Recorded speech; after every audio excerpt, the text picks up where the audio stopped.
Hello, Trace. How are you today? I'm doing great, thank you. Good. So I'm here today with Tres Hundertmark. He's the chef that you may be familiar with who's written articles for Ka-Ching Retail Solutions. Trace has many years of experience, and he's written a very interesting article for this issue of the magazine. So we wanted to get some information from him about what it's like to be a retailer in the food business and what he's been doing, what he's doing now, and so on. So, Trace, can you just tell us a little bit about yourself and what you're doing right now? Certainly. I'm a chef. I've been cooking for about 30 years now. At the executive chef level for a lot of different operations in the last, say, 2 decades. And I'm currently living in New Orleans. I work for a restaurant called Oceana Grill. We operate 2 restaurants in the French Quarter of New Orleans. I'm currently living in New Orleans. I'm working for Oceana Grill. Okay, good. So tell us a little bit about the everyday operation of a restaurant. What is it like, and what do you have to do as a chef to make money for the people that you're working for? At the end of the day, really making money in a restaurant comes down to 2 things. It's how you purchase food and what goes in the trash or what gets wasted. The most important thing is purchasing. You need to have a great relationship with all your purchasers. You need to know exactly what's available to you and what you can get it at. You need to make arrangements and deals on your purchases.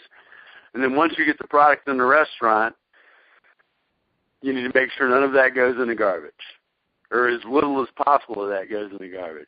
So everything that comes in the back door needs to go on a plate and go out to a customer for money. And that's how you make money in the restaurant business. It really is simply that simple. Of course, we all know it's difficult because you have to satisfy the customers, you have to satisfy your staff, there's lots of things you have to do in the meantime, but it really comes down to bringing it in the back door and sending it into the cash register. Because it either goes in the cash register or it goes in the garbage. So you want a lot more to go in the cash register than what goes in the garbage. Typically, in an average restaurant, how much of the food would you say ends up being wasted?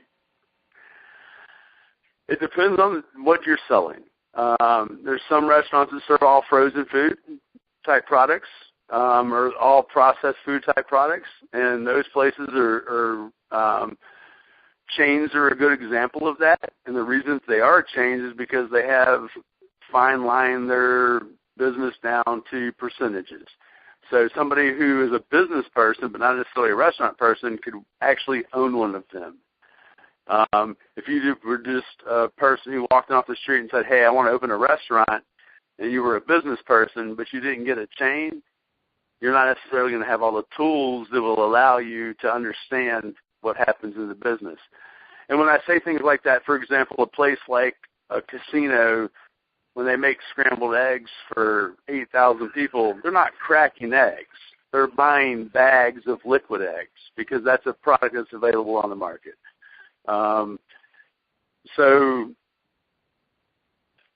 It's important to understand what's available to you and what it is, but really it's what you want to do. I mean, if you're the kind of person, you don't want to open a restaurant that serves all frozen food, then don't do it. But if you're a business person and you want to purchase a concept, that might be what you're doing. Well, let's move on. Okay. I know because you've told me this before, that you've worked with people who are just starting up restaurants or people who think they want to buy a restaurant. What kind of advice would you give somebody who, if they walked up to you and said, I'm going to open a restaurant? The first thing I do anytime somebody comes to me and tells me they want to open a restaurant, the first 3 hours of conversation that we have is to not open a restaurant. And after that 3 hours of conversation, if they're still indeed adamant, then I will talk to them further. But I don't recommend anybody open a restaurant. It's not fun if you're not me. It's not me. I always tell people the restaurant industry chooses you. You don't choose it. There's people out there who have names for themselves, and they go into the restaurant business. When Michael Jordan opens a restaurant, Michael Jordan's not actually running that restaurant. He has a management group who's running that restaurant for him. And they are a successful restaurant management team. Operating a restaurant, your money can make money a lot faster not operating a restaurant. The rule says if you want to make a little bit of money in a restaurant business, start with a whole bunch. It's not something that the average person should just venture to do. Because you're a good cook does not make you a restaurateur. Martha Stewart's a great example for that. Martha Stewart has built a huge multi-billion-dollar business on being a great cook. The woman's never cooked a day in a restaurant. She couldn't operate a restaurant, doesn't try to pretend to operate a restaurant. She's a caterer at best for the lifestyle of the rich and famous crowd. It's just not something you don't retire to the restaurant business. You shouldn't retire to the B&B business. If you didn't want to change sheets for your kids, why would you want to change them for strangers? It's not something. It's not a game. It's right. Not a game. It's money. And I think a lot of people who open restaurants don't have the kind of money that they need to sustain the operation when they're getting going and when times are tough and so on, so they end up failing. You have to have at least a minimum of $250,000 before you make a dime to open a restaurant. I don't care if you're opening a sandwich shop or if you're opening a fine dining place. If you don't have $250,000, don't even walk in the door. It will take you a minimum of 3 years to start making money on your money. And if your magazine's all about money, so, if you don't have $250,000 to even walk into the game with, it's not a hobby. It's a business. Right. And I think a lot of people think the restaurant business is a hobby because everybody's got one. I think that same thing applies to all kinds of businesses, because there are people, let's say, who own clothing stores who they like to wear clothes, so they open a clothing store and they know absolutely nothing about business, and then they find out that this isn't fun anymore. So, and the restaurant business is extremely hard work. So it's a great deal of hard work, and there again, like I said, and I tell people this is not fun because it's not fun to people who it didn't choose, and I'll say it a million times: this business chooses you. You don't choose it. And I'm sure a lot of other people say that about their particular businesses. I couldn't imagine being a stockbroker, being on the floor, slinging tickets and doing all that kind of stuff. There's certain things that everybody has in their job that makes it unique to themselves. But there again, I truly believe this business chooses you. The people who are successful in this business don't think about anything but doing this business. And some of them get a chance to own them. Most of them work in them. And when you say make it, what does make it mean? I mean, does make it mean being on Top Chef, or does make it mean making $1 million? It means being successful. Keeping the operation. Well, what is define being successful? Is being successful being on Top Chef, or is being successful actually having a retirement plan? Because I would say most of those guys on Top Chef don't have 401ks. They don't have health insurance. They can't afford it. They're owning their own restaurants. When you define successful, what is successful? Is it successful being comfortable, or is successful being in the media? Because that's a big, huge misnomer. I mean, you can be on Top Chef and not have a penny in the bank. You can be on Top Chef and be working for somebody else. Now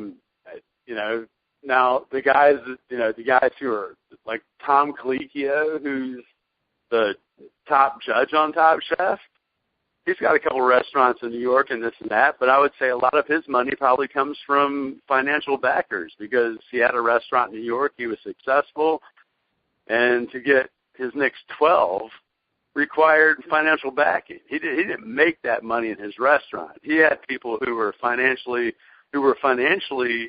enticed to say, hey, I want to ride on your coattails. You're a very popular thing right now.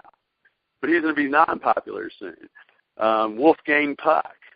Wolfgang Puck was a great chef, very classical European chef, but we all know him as a guy who flies around in helicopters putting gold Oscars on plates because he had great financial backing.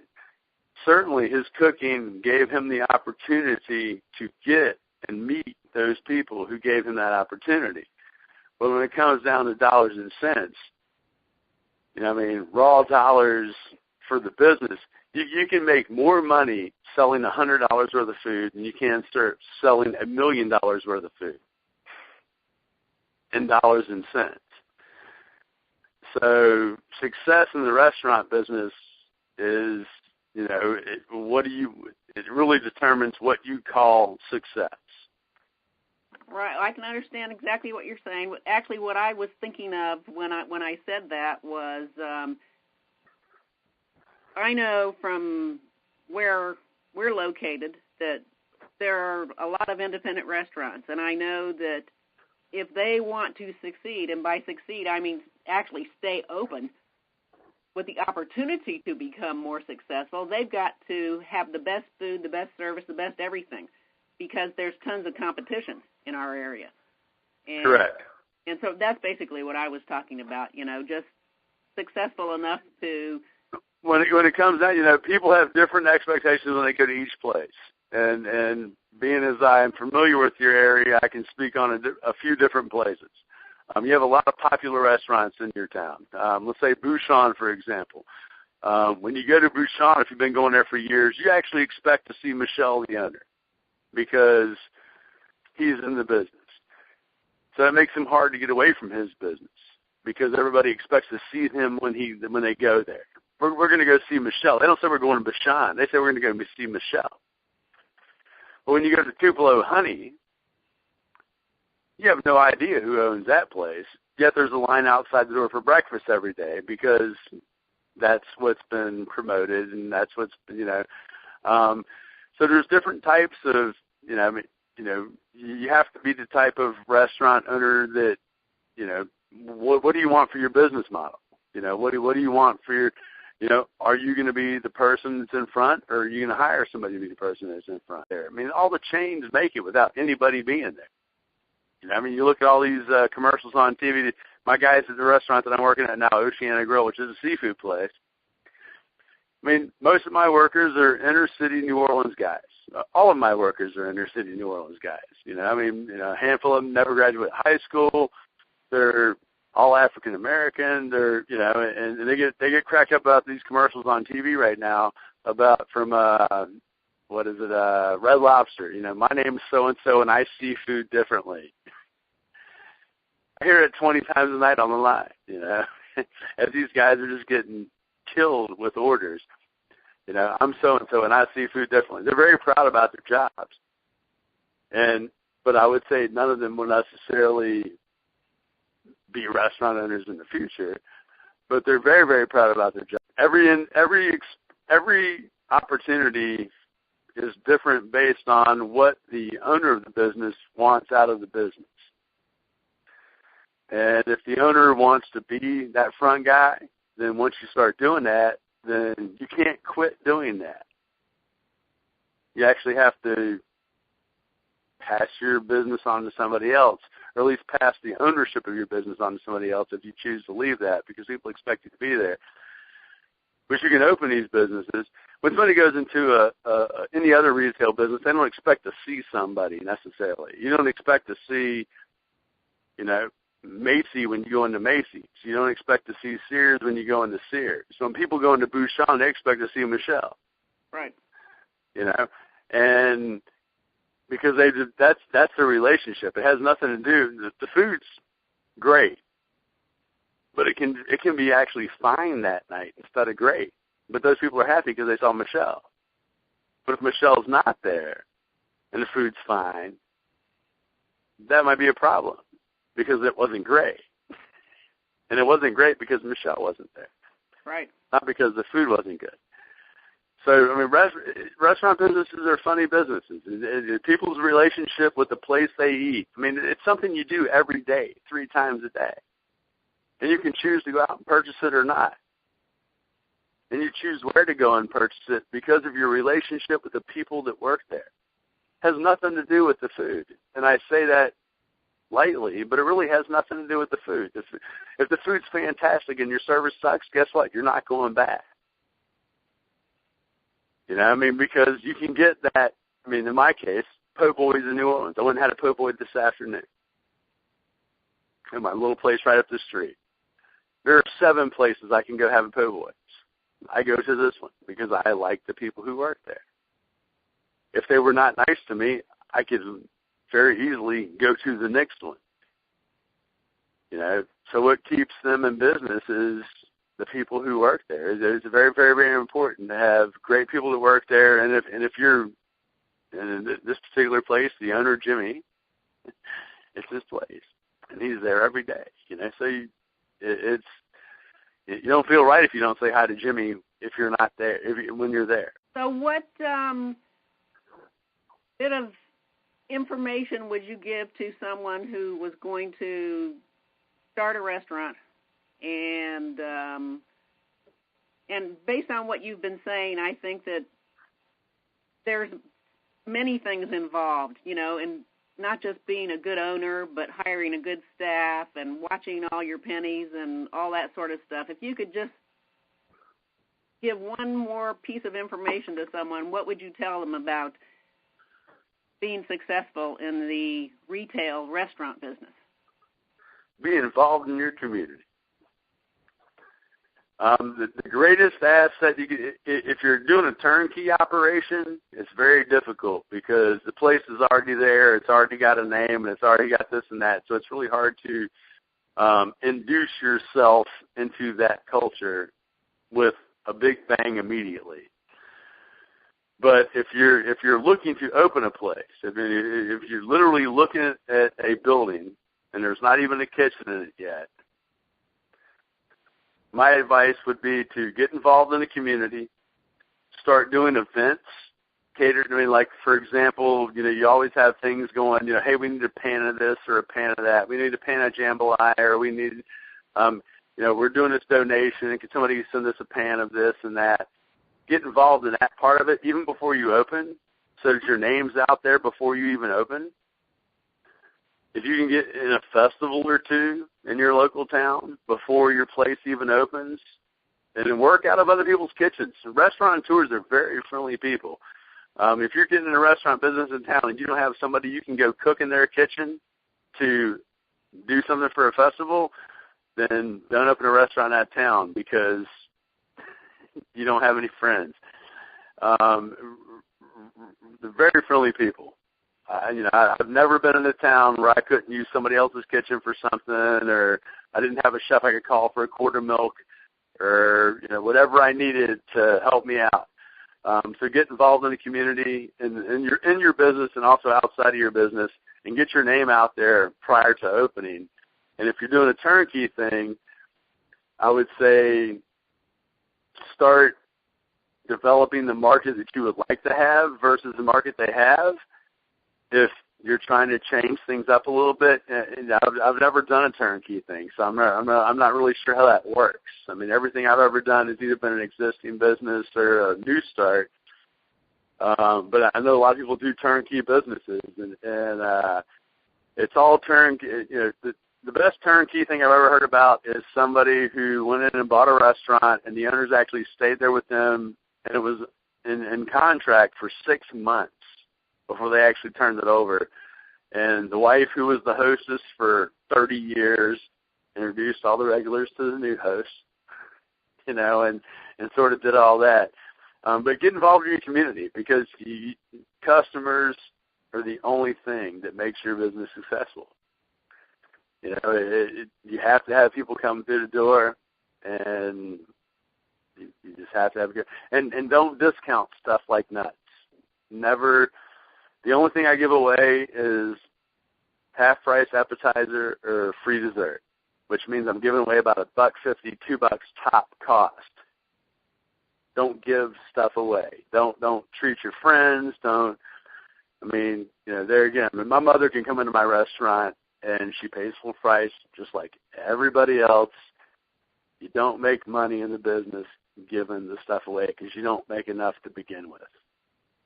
Right. I agree with that completely. And I also think that what you said about getting involved in the community is very important because people like to support people that they know and that they like. And absolutely.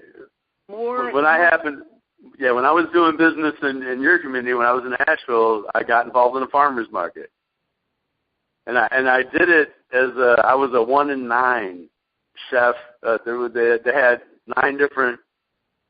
What they wanted to have was 9 different chefs come out through the course of the season doing cooking demonstrations. And I was one of those 9.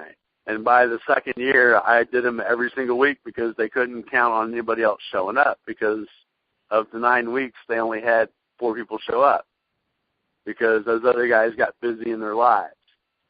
And it happens. I mean, when you're in a restaurant, stuff happens and you can't come. And there again, that's the problem with an owner being a chef.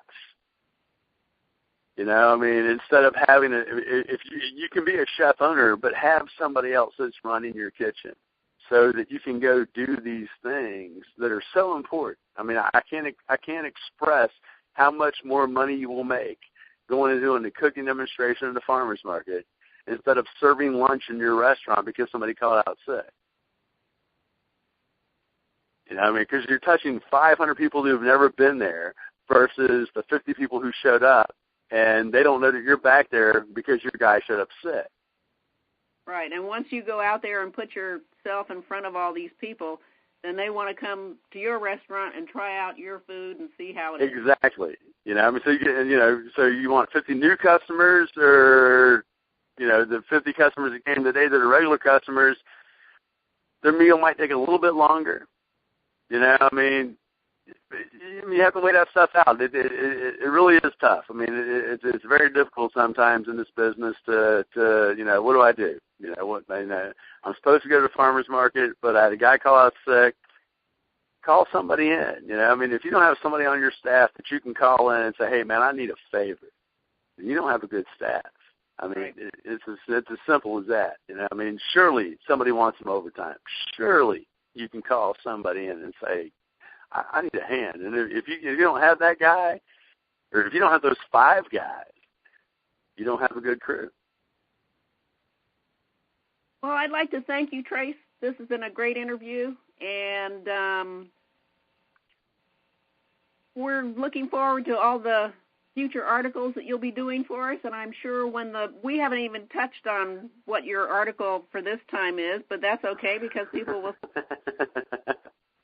And I think that they'll find it quite interesting. So once again, thanks. One of my favorite things. Yep. And we look forward to a long future with you. Well, thanks you so much, and have a wonderful afternoon.